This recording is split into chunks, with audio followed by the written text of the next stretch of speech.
And we're live. Welcome to Music Matters with Jason Tramm, broadcasting from the footsteps of New York City. We are a unique podcast community that explores the issues and challenges of the performing arts world as seen through the eyes of distinguished colleagues. Please remember to subscribe to us on YouTube and hit that bell icon for the most up-to-date information on upcoming guests and topics. Like and share our videos and help our community grow. We just hit 1,300 subscribers, and it's so exciting that we bring together people who love music and professional musicians to make these discussions happen. Remember, you can chat in questions, and we can engage those questions with our guests. We love it when our audience joins the conversation. It really makes it more interesting.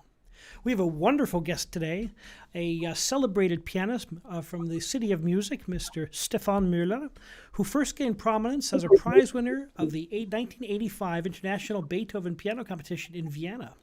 Since then, his concert schedule has taken him all over the world: Japan, China, North and South America, and all over Europe. Besides performing the standard repertoire, Maestro Möller has concentrated on the interpretation of Viennese classics, in particular Beethoven's 32 piano sonatas, which he has performed entirely in complete concert cycles, and his 5 piano concerti. He has multiple CD recordings and has also served an assistant conductor for legendary conductors such as Herbert von Karajan. So we definitely have to talk about that. So we're delighted he can join us from the City of Music, Vienna. Welcome, Mr. Möller. Hello, everybody. How are things in Vienna these days?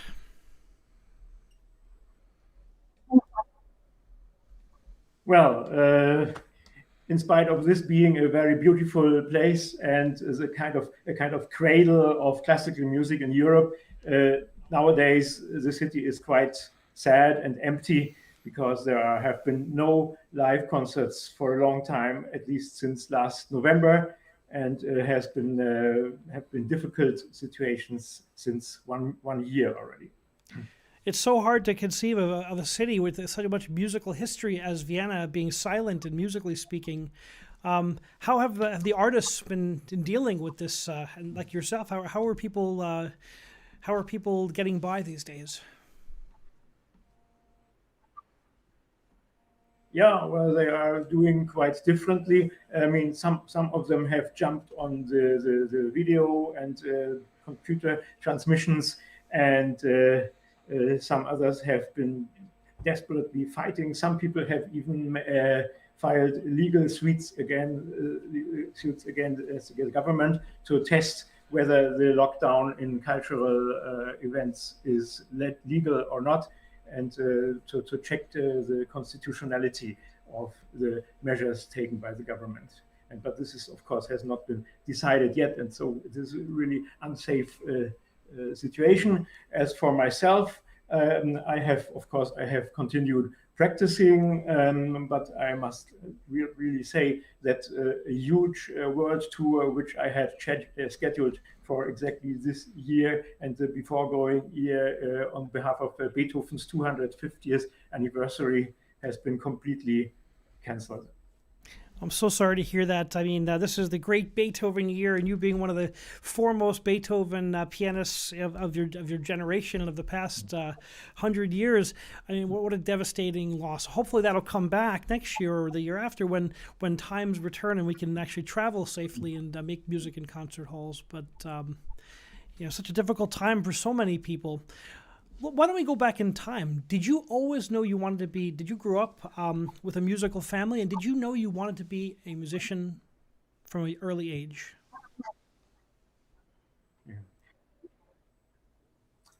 Yeah, well, actually, I grew up in a musical household. My parents were music enthusiasts. They were not professional musicians, but they loved music, and they had a huge collection of records. And I remember that at a relatively young age, I already had the license to operate their record player. What were the records they listened to? What were some of the music that you remembered growing up? Yeah, the musical center of this musical childhood was the music of Johann Sebastian Bach and Georg Friedrich Händel, so a German Baroque kind of, and I discovered the classics later and the romantics much later. But it started all from Bach and his Brandenburg concertos. They are still a vivid part of my musical life. What an incredible thing to have in your ears growing up. And I think all the great composers had Bach and Handel in their ears as well. So you're right in that lineage. When did you start playing the piano? When was your first piano lessons? Yes. Yeah, I started at the age of 8, and I learned piano from a nice older lady in Hamburg, in Germany, where I was born and where I was brought up. And but she was just an ordinary piano teacher, so nothing special happened in these first 5 or 6 years of my piano education, and everything went very slowly and so on. And so besides that, I already started composing my own music, and I remember I did not practice so much, and my mother often reminded me, did you practice your pieces already? Although I was sitting at the piano a long time every day and just improvising and playing music I wanted to play, and not just the repertoire which my piano teacher gave me. So when did that change for you, and when did you? A few years. Yes, it changed gradually over several stations. First, very striking experience was my first visits to a public concert at the Hamburg Musikhalle together with my grandparents. Actually, just by chance, it was a complete entire program of Beethoven music. And so there was Egmont Overture and the Fifth Piano Concerto and the Seventh Symphony. I still remember that because it was such a striking experience for my later life. And the Fifth Piano Concerto I already knew because my parents had a record of it and I had listened to it many times. And I was very enthusiastic about this. And I thought, oh, this is wonderful. This is my life. This is where I want to be. And so kind of shortly after that, I was 12 years old then, I decided to want to be a classical professional musician. And for my own piano playing, it changed a lot when I changed teacher and I took lessons with my second piano teacher, who was Peter Heilbutt, who was a very important figure in German education, German music education. Especially, he developed the method for teaching young children. I mean, I was already 15 by then, but that was his special idea. But he was a wonderful pedagogue also for older kids like me, and I enjoyed it so much. And it was so fascinating to discover that after I had over many years, I had grown into playing 3 Mozart sonatas. Now I could play 6 Beethoven sonatas in 1 year, and so everything was speeded up very much. And around that, those years, I also discovered this specialty of Beethoven and my affinity to his music. And he always kind of spoke to me personally, and I was very happy about this. And so I wanted to play more and more and more hit music. And I on the radio, when they broadcast a work by Beethoven I didn't know yet, I recorded it on my tape recorder, and so I had a huge collection of tapes after some years with all these musical recordings.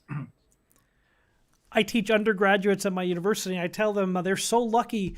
Back in the day when I had to learn repertoire, I had to take a record and put it on the record player.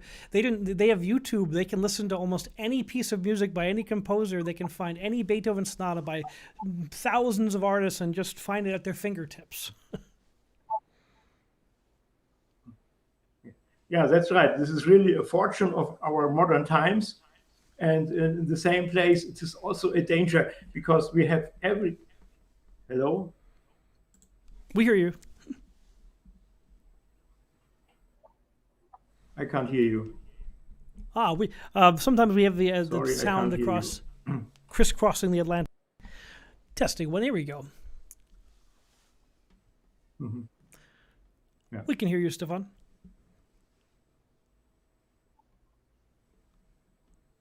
Bear with us. We're experiencing a couple technical No, problems. it's silent. I'm sorry.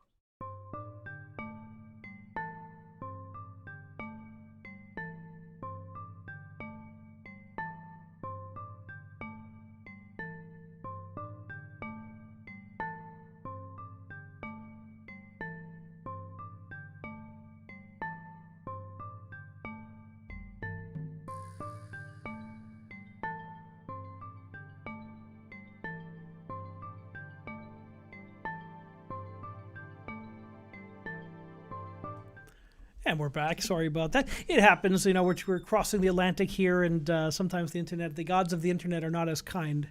So what is it about Beethoven that grabbed your attention so vividly? And thank you to that teacher for inspiring you, because what a gift you've given to the world with your Beethoven interpretations.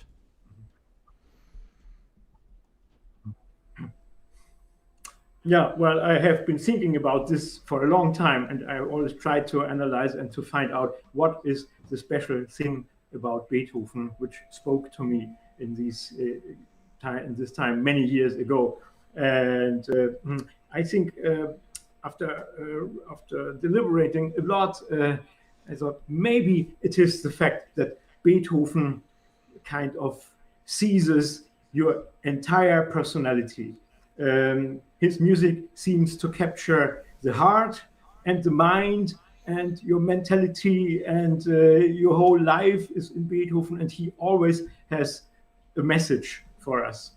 He tells us life is beautiful and life is full of happiness, and like he composed this famous ode to joy by Friedrich Schiller, the Ode an die Freude, in his Ninth Symphony, where it is said, alle Menschen werden Brüder. Let all people, all humankind be as brothers and sisters in enjoying the joy, the feeling of joy.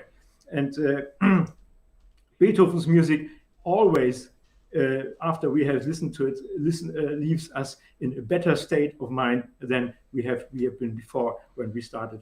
And this is very different from other composers. For instance, when we think about Franz Schubert, who himself, he created this famous quote, do you know happy music? I don't. And so very often we feel, of course, Schubert's music, genial music, and it also seizes our personality and our mentality. But in the end, when we listen to Schubert, very often we are sad and we are desperate and we are feeling this unhappiness which this composer transmits. And there are also other composers who do this, like the Russian composer Alexander Scriabin, for instance, where I also feel he has had so much unhappy feelings in his life that he puts this into his music, and it speaks to the audience afterwards. And in Beethoven, we always feel elevated, and we can look at the stars as Beethoven liked to watch the sky at night himself.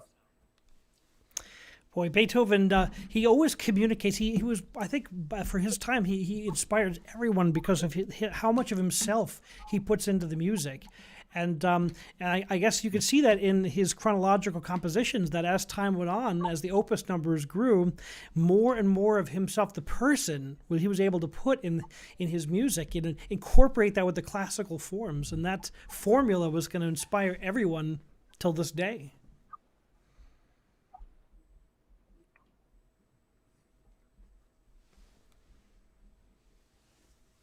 Hello. Do we lose you? You are gone again. Yeah, so moving forward, maybe it's influenced by Beethoven. He was deaf. Have problems in hearing each other now. Well, that's okay. So moving forward, when did you attend conservatory in Germany? Yes, after finishing my graduate school, I joined the small conservatory in the city of Bremen, which is about 60 miles apart from Hamburg. And I moved there actually because my current teacher at that time was Kurt Seibert, who was another fantastic pedagogue who gave me so much and who also influenced my final decision of becoming a professional musician. And so I went to Bremen. He got an appointment with the Bremen Conservatory just at the year when I finished my high school. And so I moved from Hamburg to Bremen and took up my professional studies there in the course over the course of 3 years. First, I finished the degree of pedagogy in Bremen. And then he recommended me to his former teacher, Hans Lagraf. And so I went on to Salzburg, where I studied for the next 6 years and took the courses not only in piano performance, but also in orchestra conducting. And in Salzburg, of course, the city of Mozart, surrounded by all these great ghosts everywhere. What was it like being there in that such a beautiful environment, surrounded by the musical culture and perfecting your craft? Yeah, it was fantastic because this Mozarteum Academy, of course, it was a much bigger school than the Bremen Conservatory had been, and so among my class fellows in the class of Professor Hans Lagraf, there were international cracks of piano playing. And so suddenly everybody around me played at least as well as I did, if not better. And they all had their specialties in repertoire, and I could orientate on their playing. And I learned a lot of new repertoire, which I had never heard before. And suddenly I found out there are composers like Schumann and Liszt and Mussorgsky and Scriabin and Schönberg and Boulez, and they all are geniuses. And so I wanted to discover that. And I remember that one day I took a piece of paper and I marked all repertoire I had known so far on the piano in which I wanted to play, and starting with the Bach well-tempered piano and his suites, and then continuing with Mozart, Haydn, Beethoven sonatas, and Schubert, Schumann, Brahms, and the late romantics, and then the early modern music like Debussy and Ravel and Schönberg, Bartók, Stravinsky. And every time I finished one of these pieces composed, I crossed it out, and so I knew I had moved on a little step more, and it was still so exciting to have so much in front of you which you still could learn. And so this really widened my horizon. This period in Salzburg was fantastic. And also, of course, my horizon was widened by my courses in orchestra conducting, which I really love very much. And in my soul, I am really not only a pianist. I always felt like conducting an orchestra. Also, when I play piano music, it is necessary to have this consciousness of not just being the instrumentalist, but also the guide of the entire music, and try to understand every different note and every different line and in the music, and bring it out as prominent and beautifully as possible. Wow, so elegant. Thank you so much for sharing that. Was it during this time that you got to work with the Salzburg Festival and Herbert von Karajan?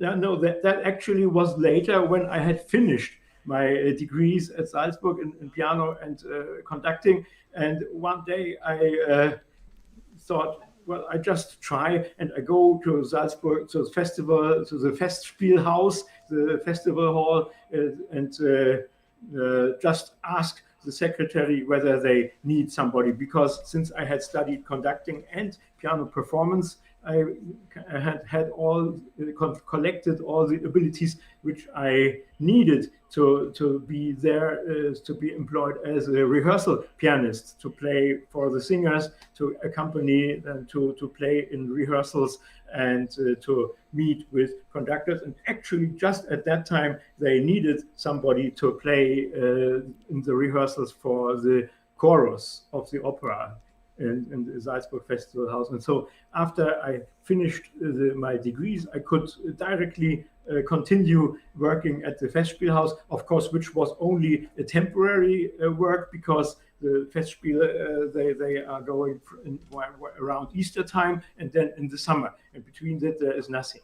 But that was such an inspiring atmosphere there, meeting all these great musicians, working with them, for them, and also meeting Herbert von Karajan, of course, who was one of the kind of great musician, but a difficult character to work with, because when somebody did not meet with his expectations, he was sent to hell or to the moon immediately. So yeah, well, I only know Maestro von Karajan from his recordings, which are legendary in my eyes, and watching videos as a young conductor, and watching every gesture and kind of thinking about that. But do you have any stories about working with von Karajan? I'd love to hear some personal stories. What did you learn from him, and what were some things that inspired you as you went on with your career? Yeah, well, of course, there are very substantial things you could learn from him. It was the way how he always achieved to be under control of everything, of obtaining control of everything. So he changed like a chameleon.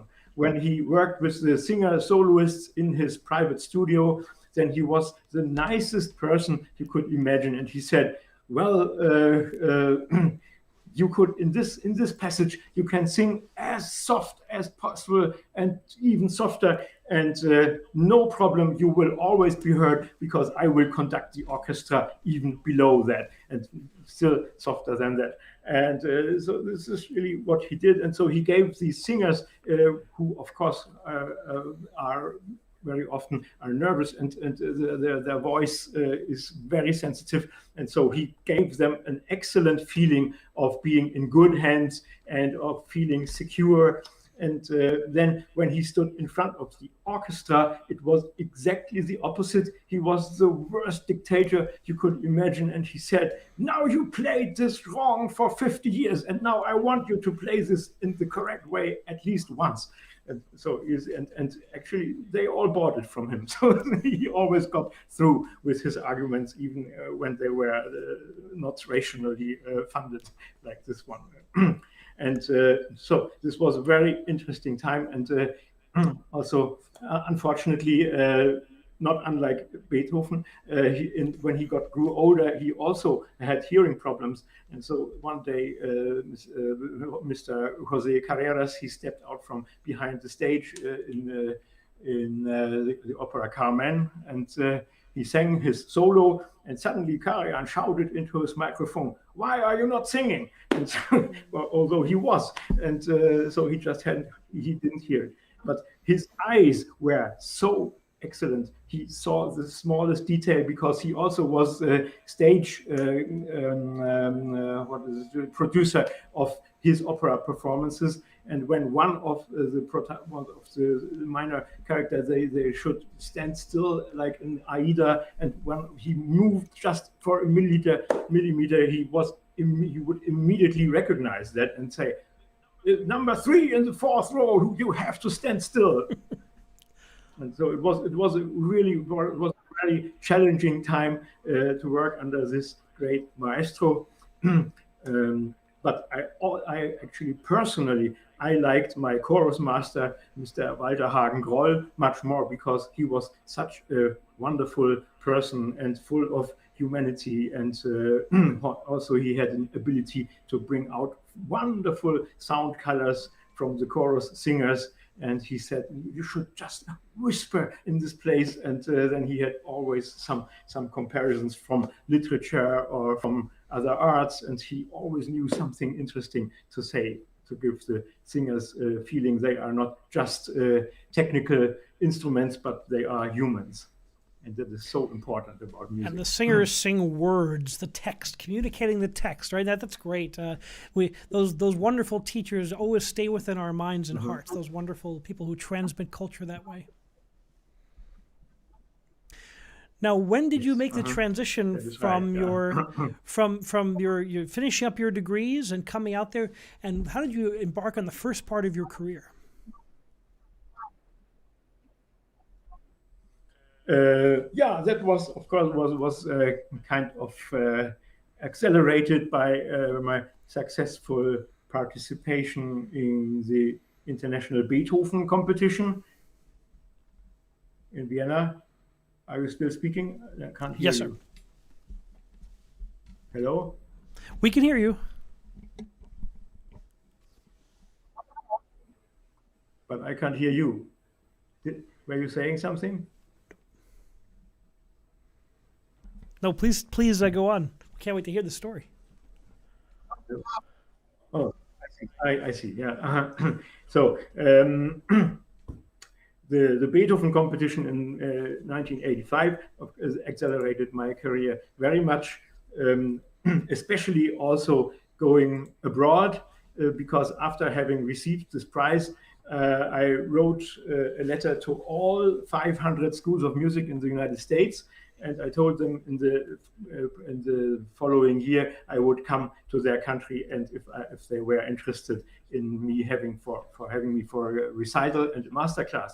And actually, of these 500 addresses, about 6 replied. And so for the next year, I had some appointments to start my concertizing in the United States. And that was a great feeling to come to this huge country and to feel the different atmosphere and to meet also wonderful people there. And actually, one of my best friends until today is Mr. Donald Beatty, who was at that time working at the University of Southern Illinois in Carbondale, and he had founded a Beethoven Society. And so that was, of course, one of the most interesting places for me to go there and play for their audiences. And that was also one of the first places of my entire cycle of Beethoven's 32 piano sonatas.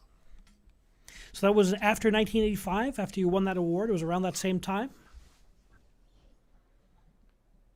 Yes, I went there for the first time in '86. So, and since then I have been coming back every year or every other year like that. So numerous visits to the United States, and that expanded over the time. And so it always kept me busy. And wonderfully enough, I had jobs in Europe, like at the University of Music in Vienna, which allowed me to travel at least for a certain amount of time every year. And so I could pursue,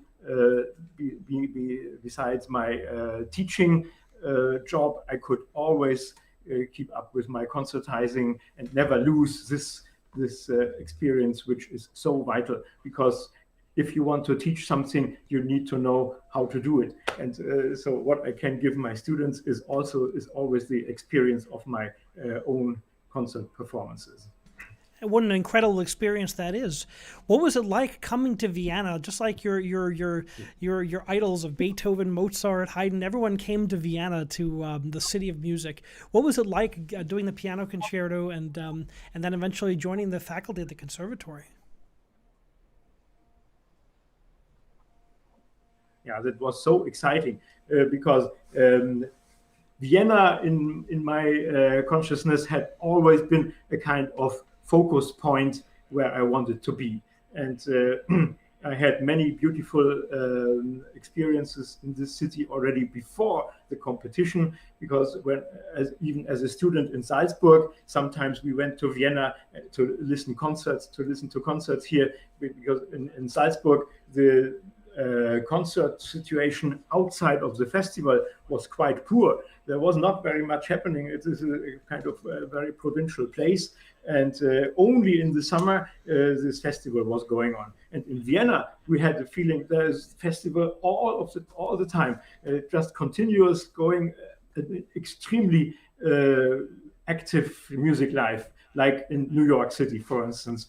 So we have this Vienna State Opera where they perform 40 different operas every year, and they have a vast repertoire. They have played basically everything which is important in opera, and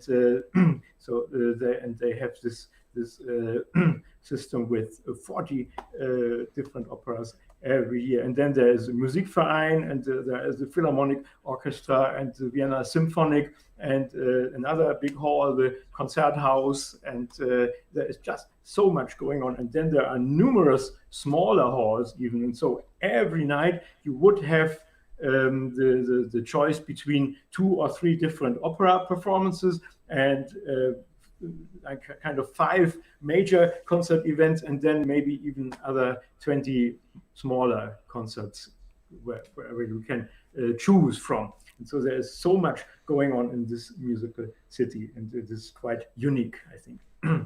Surrounded by great music. And what was it like, joining the conservatory and having these wonderful students? When did teaching become important to your life, and how has that shaped your view of music? Yeah,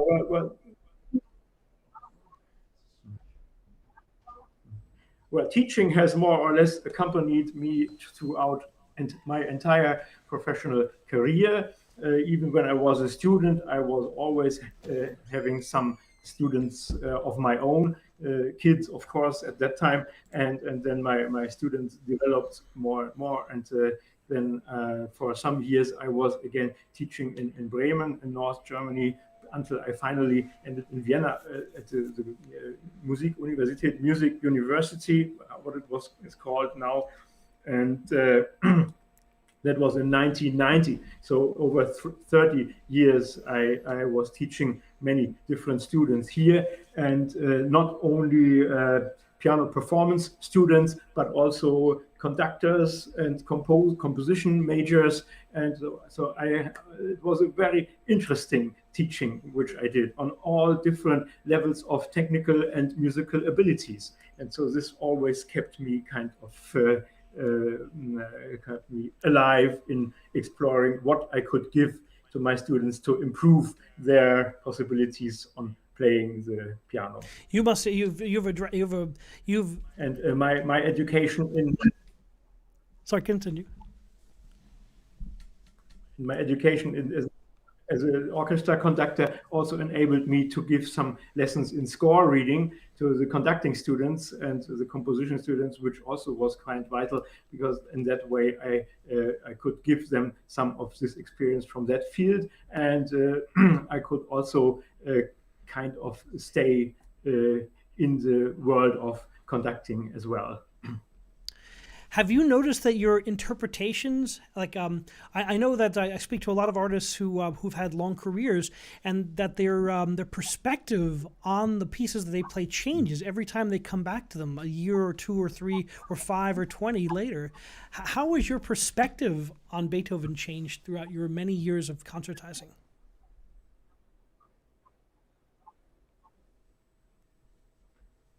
Yeah, well, I have asked this myself a lot of times, and tried to recognize what I was playing in former years and how I would interpret when I grew older.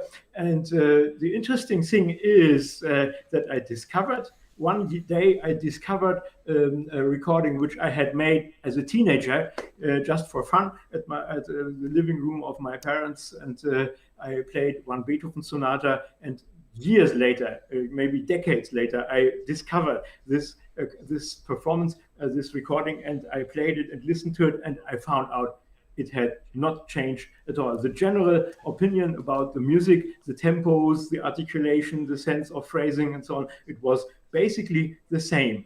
What had changed was only the clarity of the way how I was expressing it. And I would say it is like a different quality of cameras. When you have a low standard camera, you see everything like through a little bit of fog, and then when you got a better lens, then everything is much clearer and much sharper, much more brilliant. And so this is kind of the way how I discovered the musical interpretation of pieces changed, which I had played for many years. So it did not change in the quality, but it just changed in the amount of quantity of self-identification with the music. And so I got more and more and more into the repertoire and into the thoughts of the very composer whom I was just performing. And so that was the kind of improvement I noticed.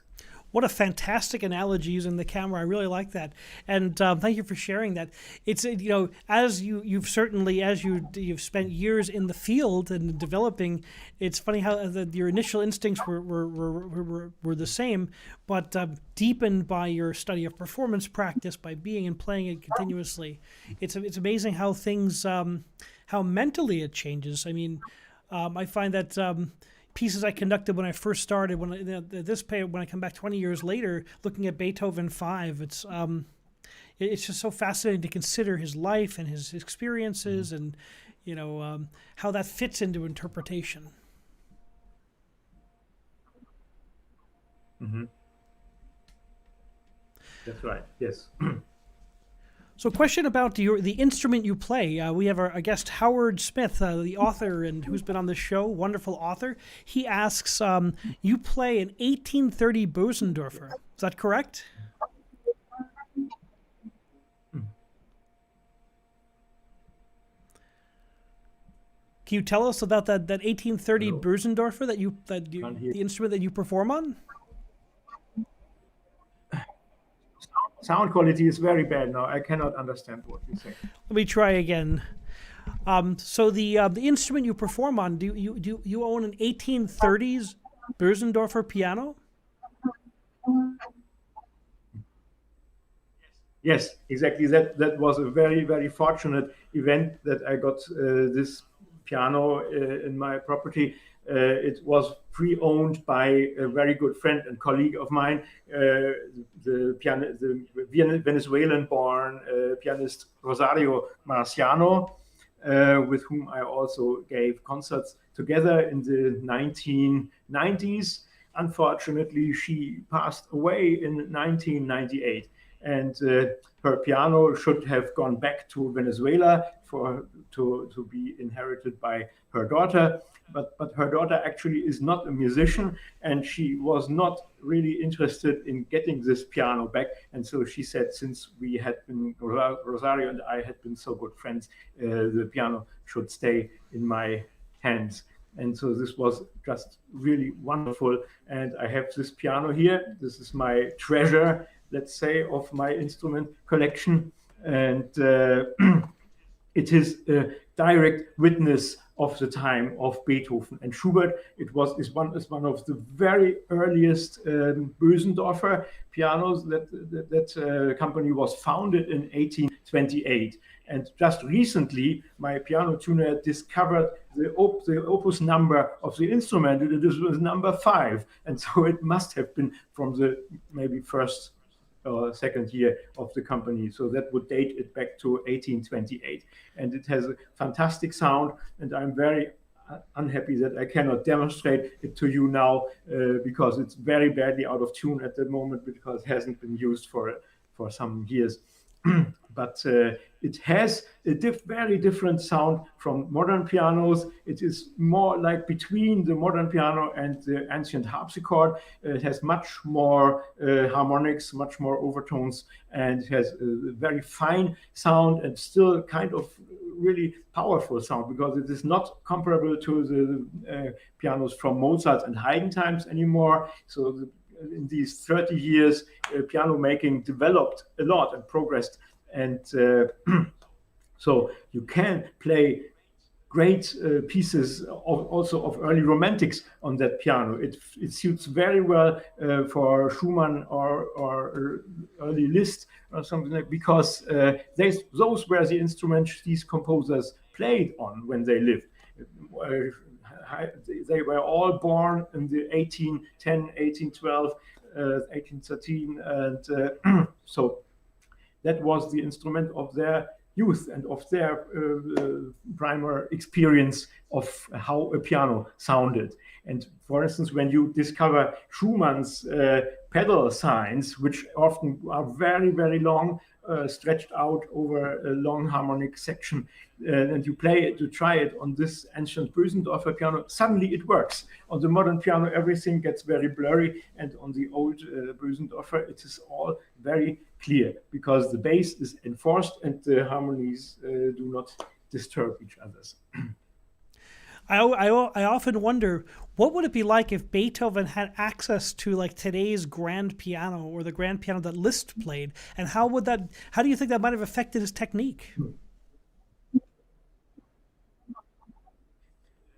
Probably Beethoven would have disappreciated the modern piano because among the pianos of his lifetime, he always preferred instruments which had a fine sound to modulate and to differentiate and to articulate. That were things which were very, very important for him. Of course, he also always asked for stronger sound, but that was probably merely because he lost his hearing himself. And so he wanted to hear this sound. And the piano maker Konrad Graf in Vienna, he built an apparatus for Beethoven's piano of 1818, a kind of device which made the sound stronger, so Beethoven could maybe still hear something more.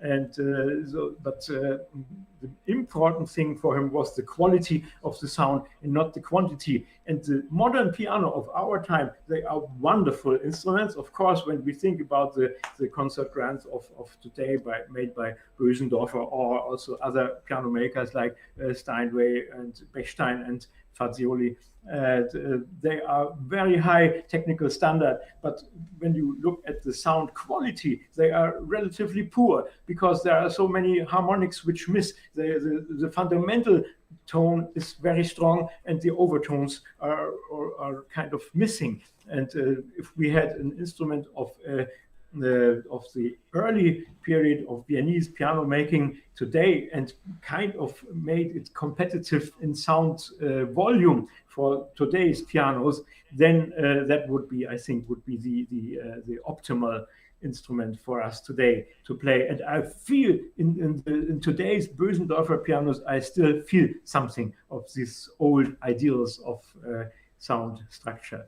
The problem, of course, was the metal frame which they built into the pianos after 1830, 40, something like that, when they started to enforce the sound and the piano could compete with a great big symphony orchestra for the late romantic pieces like Tchaikovsky concerto or something like that. So, of course, there in an ancient piano, you would not hear it all. It would just disappear.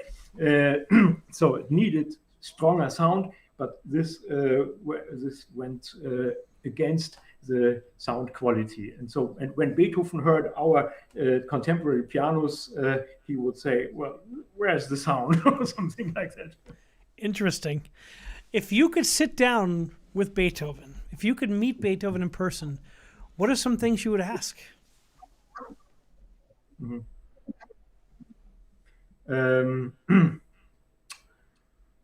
Actually, that is a good question. There are some very important things which we need to know about Beethoven's notation. There are some cases, especially in the great sonata Opus 106, the Hammerklavier Sonata, where the autograph is lost. And I would really like to ask Beethoven about some different variants inside this piece, which one was the version which he really meant.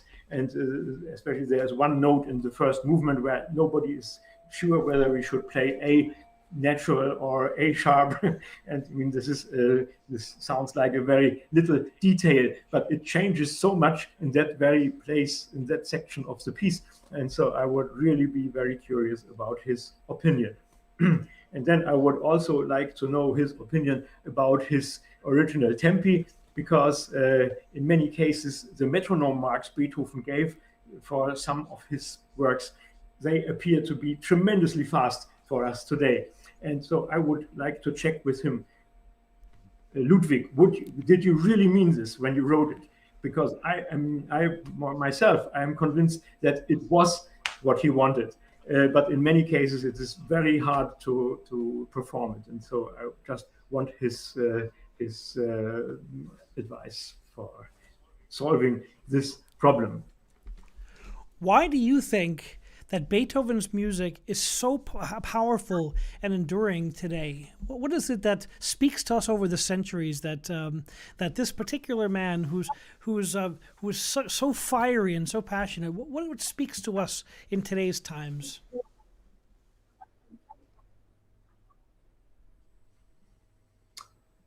Yeah, well, I think it is probably that what music gives us all the time. When we listen to music, the world changes into a better place and makes us happy. And this is especially given by Beethoven. Once we have mastered his difficult compositions, we get so much out of it, and we feel like our personality is enriched by this, and we do not want to stop at this anymore. And so this is also why I think we need to have as many concerts, performances, and concert experiences in our life as ever possible. And this is not only important for the musical artists, but also for the audience. They need to go to the concerts. And of course, wonderful that we have all these recording devices, but they do never replace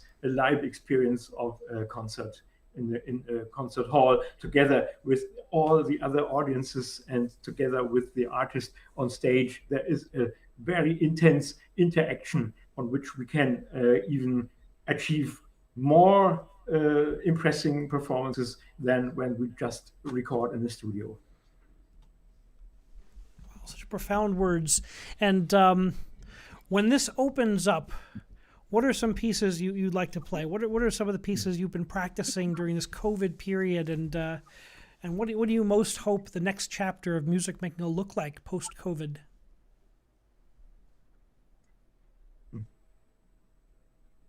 Well, of course, I practiced a lot of Beethoven because before the pandemic started, I was preparing a world tour with 32 performances of the 32 Beethoven sonatas in the entire world in 6 continents, and that was all set up already very detailed, and I had already booked the airline tickets, and the concert halls had all confirmed the dates, and everything was about to start. It came together with my retirement from the university, so I would have a lot of time of traveling and of practicing, and everything seemed to match perfectly. And then suddenly came this crazy virus and said, no, sorry, everything has to be finished now.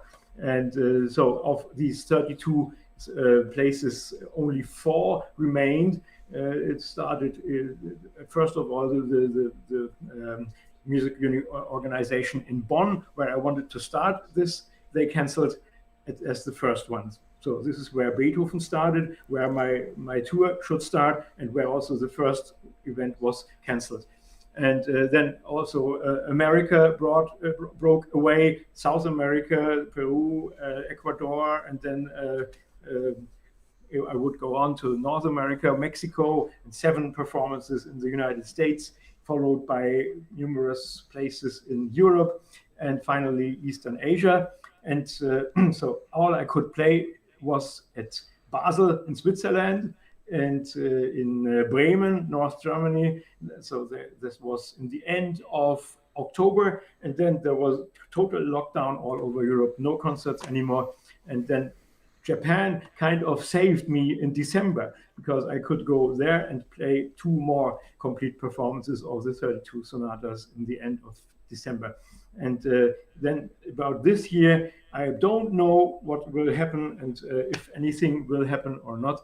My performance in the Musikverein of Vienna was postponed from November to this May of 2021. And so I'm still waiting for the final decisions of the government, whether they will allow concert halls to reopen until then or not. What was it like getting to actually perform after so many cancellations? And as a performing artist myself, it's so disappointing when we have all these cancellations, and we put our lives into making these concerts happen and to setting up these events, and to watch them fall is really difficult. What was it like getting to go to Japan and perform these finally? Yeah, it was so wonderful because finally I could do something again after this desperate feeling had come in early November, when suddenly everything was closed down. I still played on the 1st of November, which was the last possible day. It was the last day of my performance in Bremen. And unfortunately, only very few people came to listen because everybody was so afraid of leaving their homes already. So the concert hall, first of all, the possible attendance was already limited to only 25% of the capacity of the hall. And this 25% was again reduced by the amount of people actually attending. It was about down to 10%. So it was more or less an empty hall, although I announced one of these concerts to the audience. I said, now, today we are almost sold out, because considering all these limitations, it was almost as many people as there could be at that moment. But of course, it was not so nice. And then suddenly I could leave Europe, go to Japan.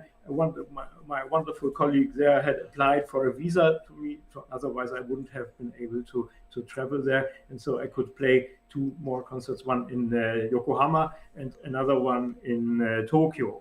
And the one in Tokyo actually was live streamed, so this could have been watched over the internet in the entire world. And normally I am not such a great fan of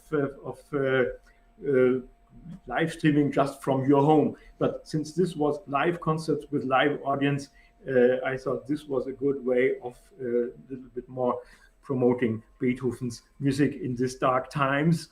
And I was happy that this possibility existed. Those recordings are on YouTube, correct? I think I saw them on YouTube. Yes, that's right. They are on my YouTube channel, and I think they are still accessible. I'm glad that that's a good thing. In these dark times, we can experience at least some music. We can, as we get ready to go back to concert halls and things become safe again, that we have that possibility. As a teacher and a performer and Yes. and an emissary for this great musical tradition and culture, what advice do you have for young people coming up in the music world today?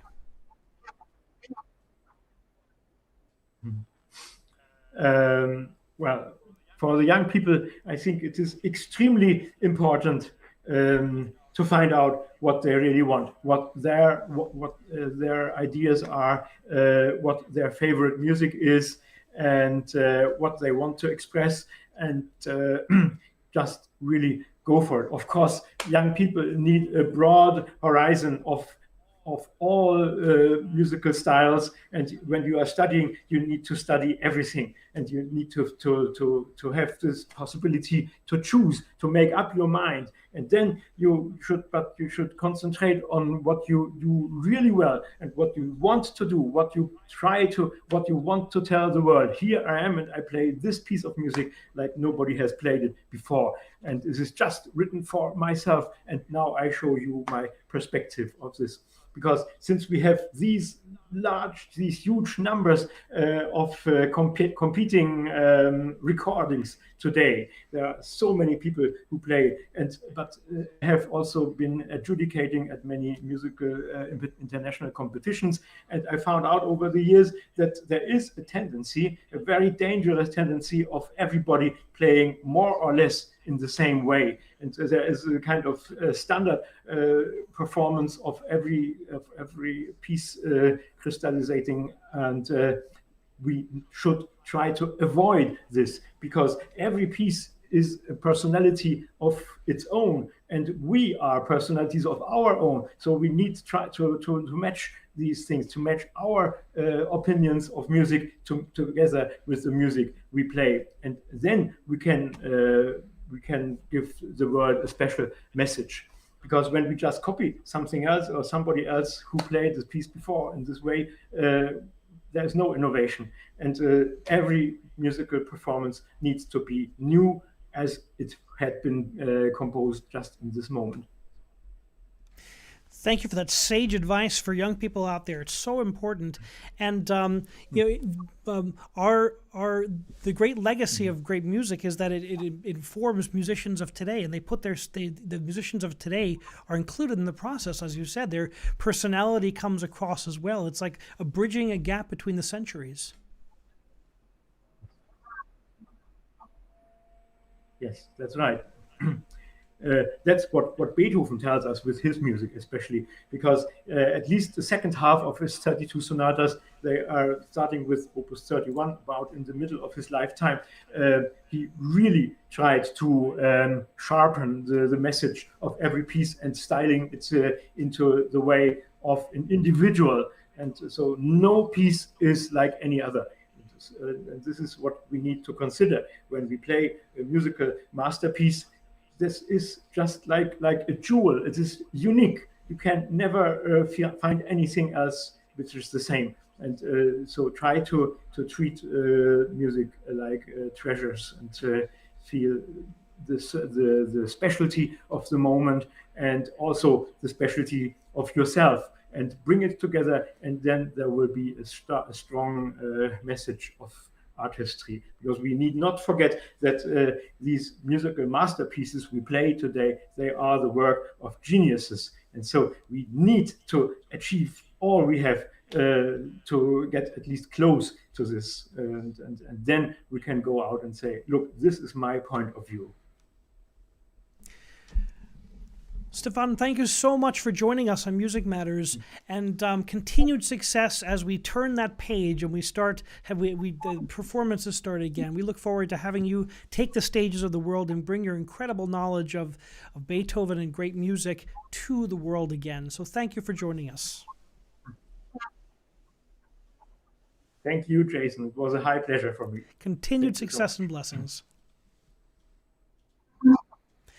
Thank you for joining us on Music Matters with Jason Tramm. Please remember to like and subscribe our videos. We appreciate that. And we'd like to thank you for joining us. And remember, keep music alive.